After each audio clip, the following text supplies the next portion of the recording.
kelas 11 TGP 1 ya? Ya. Bagaimana kabarnya hari ini? Baik.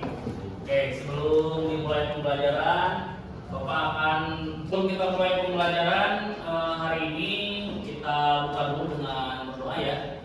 KM silakan pimpin untuk berdoa. Sebelum kita memulai pelajaran, alangkah baiknya kita berdoa terlebih dahulu. Berdoa dimulai.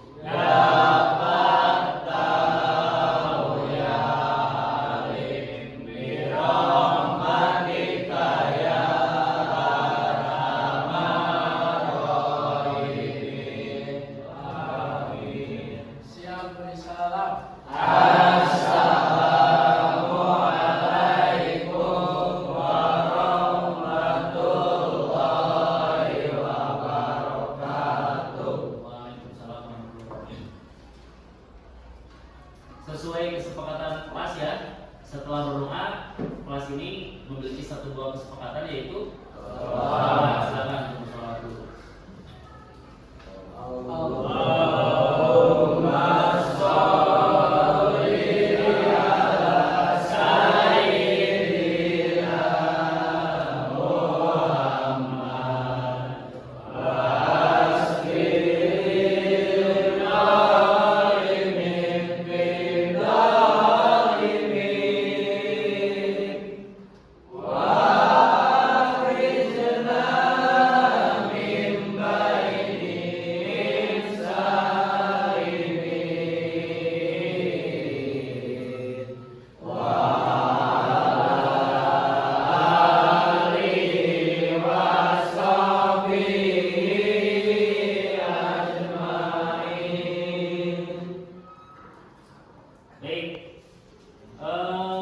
Kelas 11 TGP 1 ya. Sebelumnya Bapak absen dulu ya. Arif Rahman Faujan, Ariel, Dede Riana Agustin, Dena Hadiana, Ika Andika, Pasar Ramdhani, Isa Muhammad Nasir, Muhammad Iqbal, Muhammad Asyakir Nasaruddin, Muhammad Nijar, izin mana katanya? Ada keterangannya? Tapi bilang izin. Muhammad Yazid Al Mustomi, Muhammad Zaki Yamani, Nabil Farhan Ardian, Nazril Sidik, Nur Najmul Muhtar, Nuril Jalaluddin Hamzah, Ferdian Firmansyah. Sudah buat. Ini baru absennya ya. Raka Pratama Jatnika, Ramanda Septiansyah, Ramdhani, izin kemana? Nah, lain kali yang izin, yang kirim surat ke sekretaris, bilang ini ya harus ada keterangannya izinnya apa gitu ya. Kalau orang tuanya menghubungi ke wali kelas, izinnya disertai keterangan. Rehan Fadila, Reza Mustafa, Ridwan Maulana, Rizky Kurniawan, Sandi Kamaludin, Sekar, Tias Kadila Sidik, Bayu Hernawan, Bayu mana? Tanpa keterangan. Ya, berarti hari ini yang tidak sekolah ada 4 orang ya. Baik. Kelas 11 TGP 1, bagaimana kabarnya semuanya hari ini? Baik ya. Oke, sudah sarapan semuanya? Ada yang belum? Apa belum? Males? Harus dibiasakan ya. Harus dibiasakan sarapan terlebih dahulu. Kenapa hari ini pemerintah mengadakan program makan ya bergizi buat seluruh anak-anak sekolah karena sarapan ini sangat penting. Kalau misalnya kalian tidak sarapan dan vitamin dan protein asupan protein dan vitamin berkurang gitu ya, kalian juga tidak akan belajar dengan maksimal. Jadi wajib sarapan dulu. Bangunnya jam berapa? Kalian jangan-jangan ini juga sarapan karena kesiangan ya? Bangunnya jam berapa? Oh, paling ada yang jam 3 ya. Walaupun mudah-mudahan Bapak percaya lah jam 3 ya bangunnya. Kalau jam 4, jam 3 bangunnya apalagi pasti kalian ada waktu banyak ya. Jadi harus diusahakan besok sudah sarapan dulu ya. Jadi sebelum pukul 7 kalian sudah ada di sekolah dengan kondisi sudah sarapan dan sudah siap untuk belajar. Dapat dipahami semuanya? Baik. Hari ini kita akan lanjut ke materi yang kemarin kita laksanakan ya. Ini adalah pertemuan terakhir di mana kemarin kalian sudah membuat sebuah proyek ya. Sudah selesai semuanya kelompoknya? Proyeknya sudah ada di belakang. Lalu banyak yang bertanya mungkin, Pak, buat apa sih kita membuat proyek itu? Nah, hari ini akan kita bahas ya. Baik.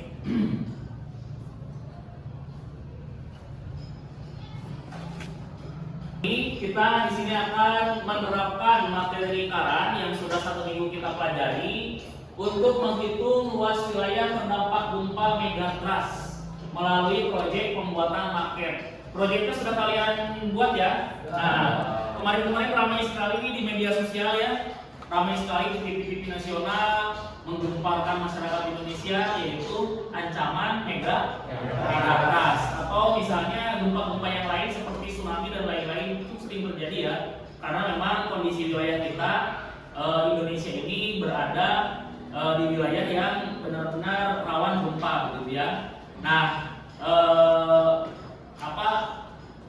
asumsi itu kita kaitkan dengan pembelajaran hari ini ya. Berita-berita itu kita kaitkan dengan pembelajaran hari ini. Lalu bagaimana Pak kita menerapkan teorema lingkaran atau materi lingkaran yang sudah kemarin kita pelajari ke dalam masalah ini ya. Baik.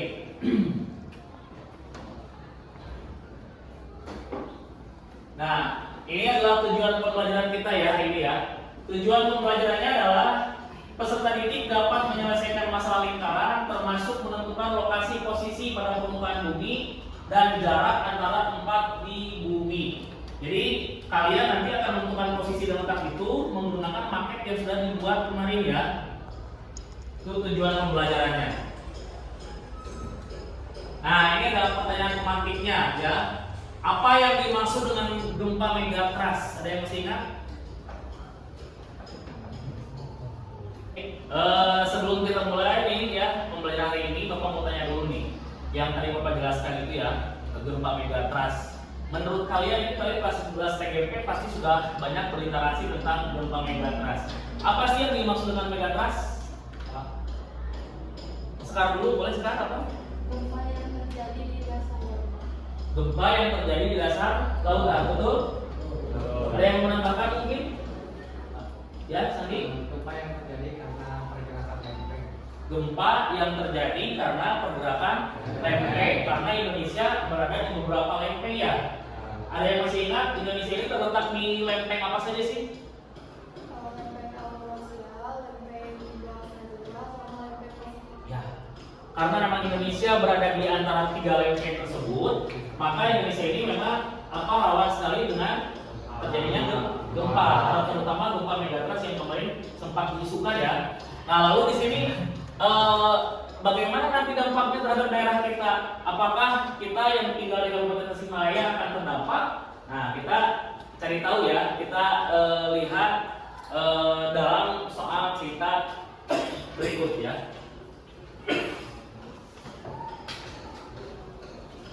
Nah, pembelajaran dengan pendekatan STEM. Maka di sini langkah-langkah pembelajaran hari ini yang pertama, kalian akan menentukan dulu masalahnya seperti apa, ya. Lalu kalian akan melakukan riset dan membayangkan solusinya. Selanjutnya kalian akan merencanakan pembuatan solusi, ya. Kalau pembuatan sudah selesai gitu ya. Selanjutnya kalian akan menciptakan. Nah, mencipta karena kalian sudah membuat ya, berarti sudah selesai untuk menciptanya. Lalu hari ini, nah ini adalah tes dan evaluasi ya, atau yang menguji dan mengevaluasi. Lalu ada redesign atau memperbaiki dan mendesain ulang ya. Selanjutnya ada mengkomunikasikan. Nah, ini adalah langkah-langkah pembelajaran yang akan kita laksanakan hari ini ya, terutama di nomor 5, 6 dan 7. Kita di sini akan menguji paket yang sudah kalian coba kemarin, yang sudah kalian bikin kemarin. Baik, sebelumnya kita tonton dulu video yang Bapak tayangkan di sini ya. Potensi gempa di zona megatrust Selat Sunda dan Betawi Garut ramai menjadi perbincangan masyarakat Indonesia dalam hal ini. Berbagai platform media pun terus mengulas berbagai dampak yang akan ditimbulkan dari gempa itu. Badan Meteorologi, Klimatologi dan Geofisika atau BMKG menyebut gempa megatrust di Indonesia tinggal menunggu waktu. Lantas, apa itu gempa megatrust? Gempa megatrust merupakan gempa bumi yang berukuran sangat besar dan terjadi di zona subduksi. Zona subduksi sendiri adalah wilayah di mana salah satu lempeng tektonik bumi terdorong ke bawah lempeng tektonik lainnya. Kedua lempeng yang terus-menerus bergerak maju satu sama lain dan saling bersentuhan itu dapat menyebabkan penumpukan regangan melebihi gesekan antara dua lempeng dan terjadilah gempa megatrust yang besar. Megatrust merupakan serangkaian proses kejadian ketika salah satu lempeng tektonik yang saling bertemu meluncur dengan lambat pada bagian bawah lempeng lainnya, sehingga melibatkan terjadinya gesekan dan benturan. Megatrust yang terjadi di dasar laut menyebabkan wilayah yang berada di sekitar pusat megatrust berpotensi terhadap bahaya tsunami pasca pergerakan antara dua atau lebih lempeng tektonik. Dengan kata lain, megatrust lebih dikenal sebagai gempa tektonik dengan skala yang besar atau tinggi. Dilansir dari buku Geologi Gempa Bumi Indonesia, secara geologi dan tektonik, di Indonesia terdapat 13 segmentasi sumber gempa megatrust dan lebih dari 295 segmentasi sumber gempa sesar yang dinyatakan aktif. Kondisi itulah yang menjadikan aktivitas gempa di Indonesia dapat terjadi kapan saja dalam berbagai magnitudo dan kedalaman hipocentrum.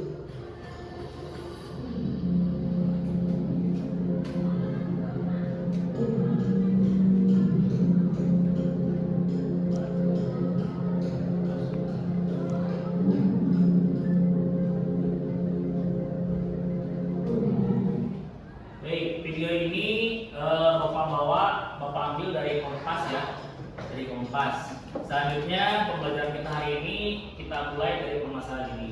Kalian sudah memahami sekarang ya, sudah ada gambaran seperti apa gempa megatrust. Nah, lalu sekarang kita analogikan bahwa kalian ini misalnya bekerja di suatu badan ya, yang dimana badan tersebut memprediksi gempa dan menghitung misalnya wilayah yang terdampak gempa gitu ya. Baik, sebelumnya silakan kalian semuanya untuk berkumpul dengan kelompoknya masing-masing ya. Kelompok 1 sebelah sini, kelompok 2, 3, 4 dan 5 sebelah sana. Silakan semuanya berkumpul dulu.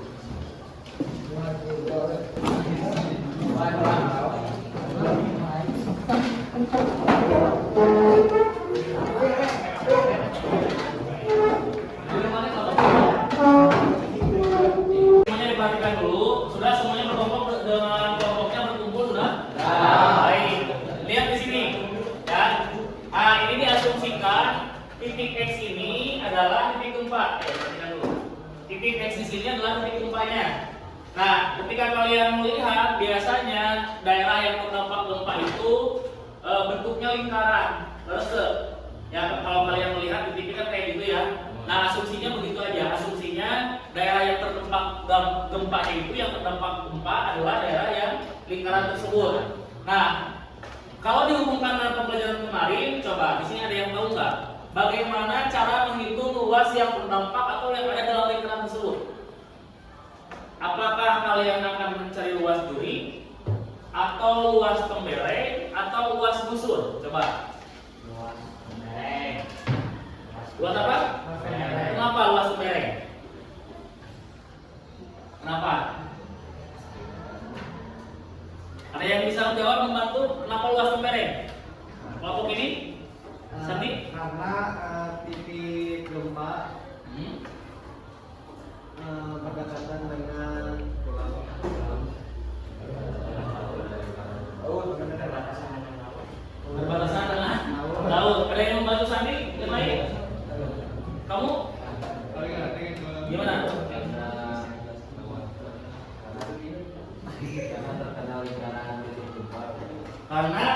kembali ke arah titik gempa. Oke, betul ya. Nanti yang akan kalian cari, kalian akan menggunakan luas Tembere.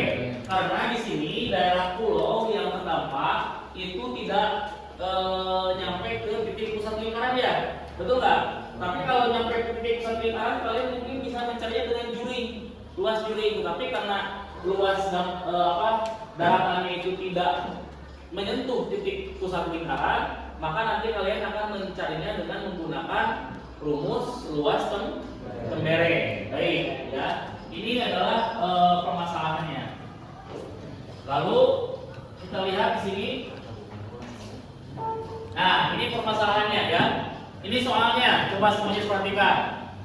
Jika diasumsikan gempa kembali terjadi sesuai prediksi, yaitu sekitar 8,8 magnitudo ya, di lepas pantai Pangandaran dan berpotensi terjadi tsunami. Lakukanlah perhitungan radius terdampak dengan menggunakan rumus-rumus lingkaran jika diketahui ketentuannya sebagai berikut. Ada ketentuannya nih. Yang pertama, skala pada peta adalah 1 berbanding 800.000 ya. Nah, karena di sini kalau di sini kan kalian membuatnya 1 berbanding berapa? 1.500.000 ya. Nah, ini diasumsikan saja. Nanti skalanya 1 berbanding 800.000. Lalu jarak pada pusat gempa ke kota Tasikmalaya adalah 13 cm. Di mana? Di peta ya. Berarti kalian tinggal kalikan saja nanti untuk jarak aslinya.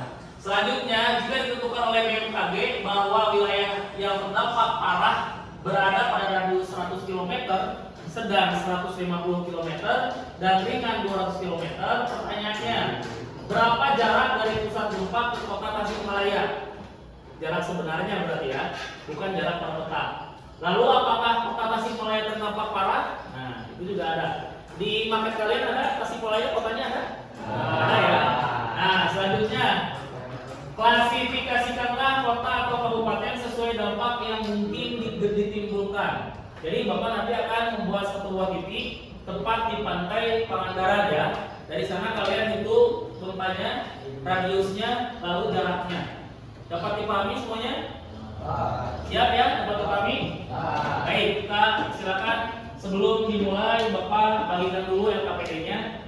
Ini sebagai petunjuk untuk kalian mengerjakan proyek ini ya.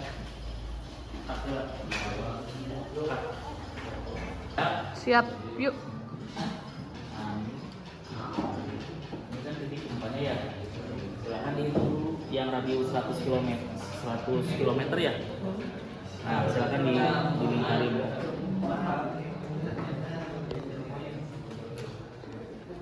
Selanjutnya nanti diukur ininya apa?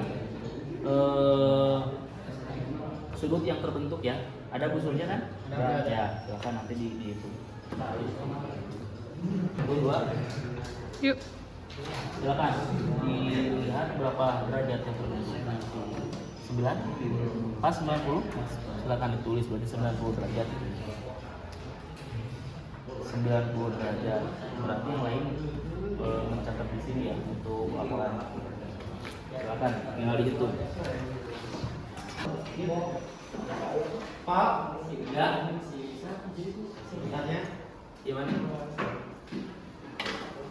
ini untuk langsung dari Ya, sederhanakan dulu supaya mudah ya. Ini sederhanakan dulu, setelah sederhanakan baru tinggal dikali-kalikan. Ya, baru nanti dicari luas aslinya ya. Tinggal dikalikan dengan skala silakan. Yang lain juga tuh. So, apa yang kita jawab ulang-ulang lah. Siap.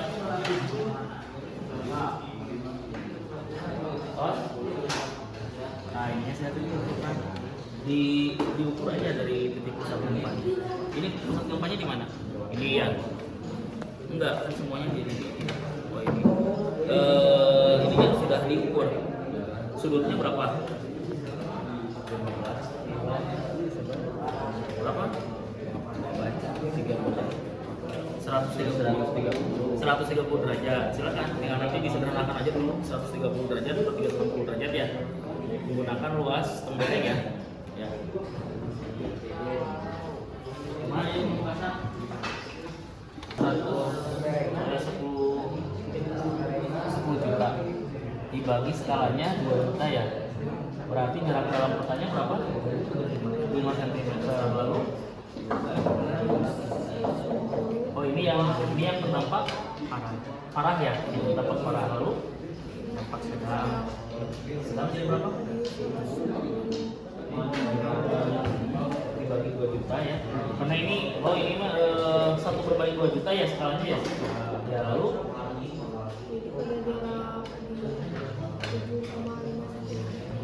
jarak di petanya. Lalu artinya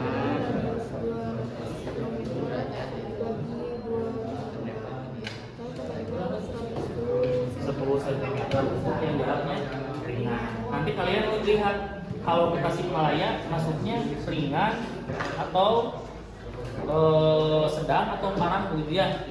Silakan lanjutkan.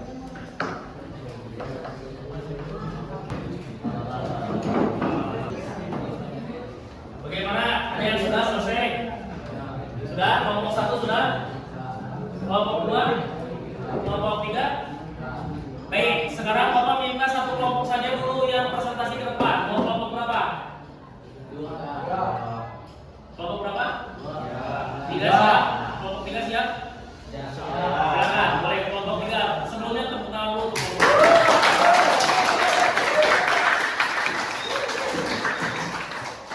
Ayo kelompok 3.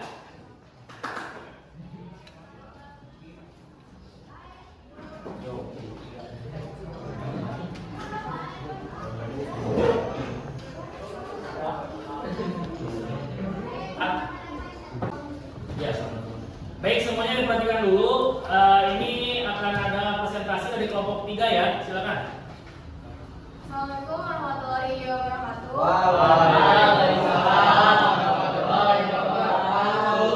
Kami dari kelompok 3 akan mempresentasikan hasil kerja kelompok kami mengenai megatrust. Nah, di sini kami akan menjelaskan mengenai yang terdampak parah.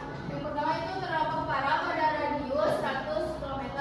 Nah, 100 km kami ubah menjadi ke sentimeter, yaitu jadi 10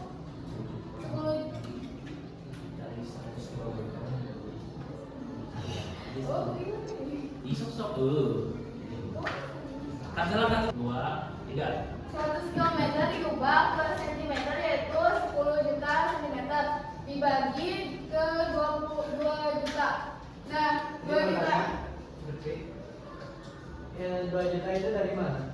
Dan 2 juta ini dari skala yang ada di sini. Nah, jadi hasilnya itu 5 cm. Nah, untuk yang terdampak sedang pada radius 150 km menjadi 15 juta cm dibagi 2 juta sama dengan 7,5 cm. Nah, untuk yang terdampak rendah pada radius 200 km sama dengan 20 juta cm dibagi 2 juta sama dengan 10 cm. Nah, untuk yang radius 100 km untuk jarak dari menggunakan rumus luas pembereng sama dengan luas curing OAB dikurangi luas segitiga OB. Untuk luas curing 4 kuadrat dibagi 360 kuadrat. 2. Untuk luas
itu untuk pertama, untuk yang terdampak parah mengungsi ke dalam Cirebon atau Indramayu karena tidak terkena titik pusat gempa. Kedua, mendirikan tenda di pengungsian. Ketiga, memastikan informasi dari sumber resmi dari BNPB, BMKG atau BPBD. Keempat, evaluasi awal. Kelima, pemasangan sistem peringatan dini. Oke, sekian dari kelompok kami. Apa ada yang ingin ditanyakan? Silakan, ada yang mau bertanya dulu nggak? Kita diskusi dulu. Saya Oke, ini dari kelompok ini terus yang bertanya. Silakan. itu 4,5 itu maksud dari mana? 4,5 itu nilai apa? Tanya.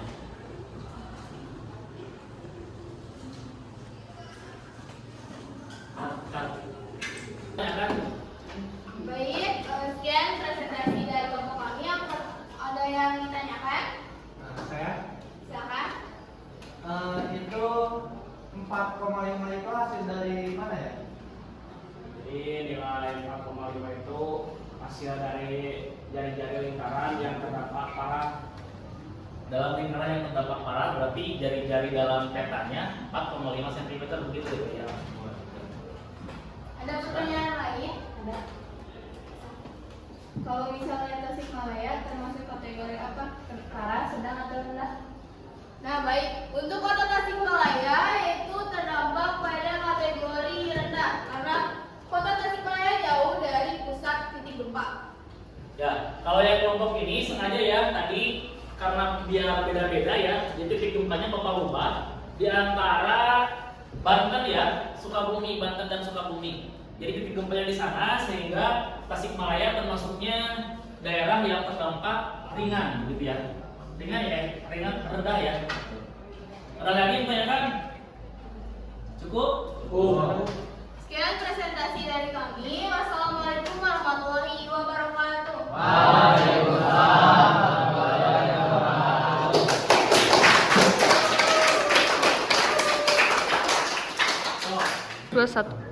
Baik, tadi sudah dijelaskan ya oleh kelompok 3, hasilnya sudah bagus. Kelompok yang lain juga pasti tentu beda-beda ya hasilnya, soalnya titik-titik gempanya kan berbeda juga. Nah, untuk pertemuan ini karena waktunya sangat singkat, jadi yang presentasi baru kelompok 3 saja.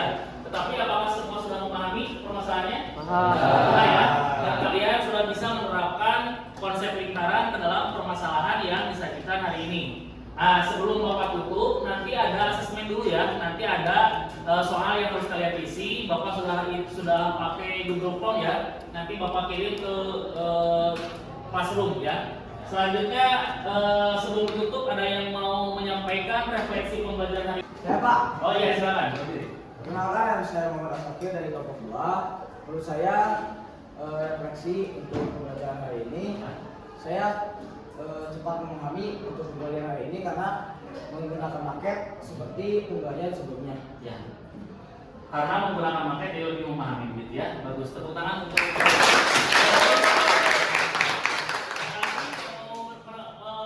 mengungkapkan refleksinya. Tidak cukup? Lalu ada yang mau tanyakan sebelum Bapak tutup? Tidak ya? Baik. Asesmen yang tadi atau soal-soal yang Bapak sudah buat, silakan nanti kalian diisi ya. Besok kita akan samakan hasilnya. Itu saja mungkin ya pertemuan kali ini. Sekali lagi, silakan nanti kalian lebih banyak lagi berlatih ya. Kalau misalnya matematika ini kalian harus banyak berlatih supaya lebih paham lagi dengan materi matematika begitu ya.